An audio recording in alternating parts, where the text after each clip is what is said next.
ঘরে যদি কোনো জিনের অস্তিত্ব বিদ্যমান থাকে তবে তার সাথে মোকাবেলা করার মতো শক্তি আল্লাহ তাআলা বেড়ালকে দিয়েছেন।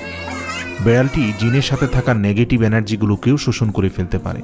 শুধু তাই নয়, বেড়ালের শরীরে আল্লাহ এমন একটি ব্যাকটেরিয়া দিয়েছেন যা কিনা আমাদের আশেপাশে থাকা সব ধরনের নেগেটিভ এনার্জিকে শোষণ করে নেয়। এছাড়াও বিজ্ঞানীরা বলছেন, আমরা যখন রাতে ঘুমাতে যাই তখন ঘরে পুষে রাখা বেড়াল সারা রাত ধরে আমাদের শরীর থেকে নেগেটিভ এনার্জি শোষণ করতে থাকে। আল্লাহ রাব্বুল আলামিন বেড়ালের মাঝে কিছু বৈশিষ্ট্য দিয়েছেন যার কারণে এমন সুন্দর একটি মাখলুক আমাদের রোজকার জীবনের অংশ হয়ে উঠেছে। রাসূল সাল্লাল্লাহু আলাইহি সাল্লাম বেড়াল পছন্দ করতেন এবং বেড়াল পালন করার কারণে তিনি তার এক প্রিয় সাহাবীর ছদ্মনাম দিয়েছেন আবু হুরায়রা, যার শাব্দিক অর্থ দাঁড়ায় বেড়ালের পিতা। কেন একজন মুসলিমের বেড়াল পালন করা উচিত? গবেষণা করে জানতে পারা যায়, আজ থেকে ৮,০০০ বছর পূর্বে জঙ্গলের বেড়ালরা খাবারের খোঁজে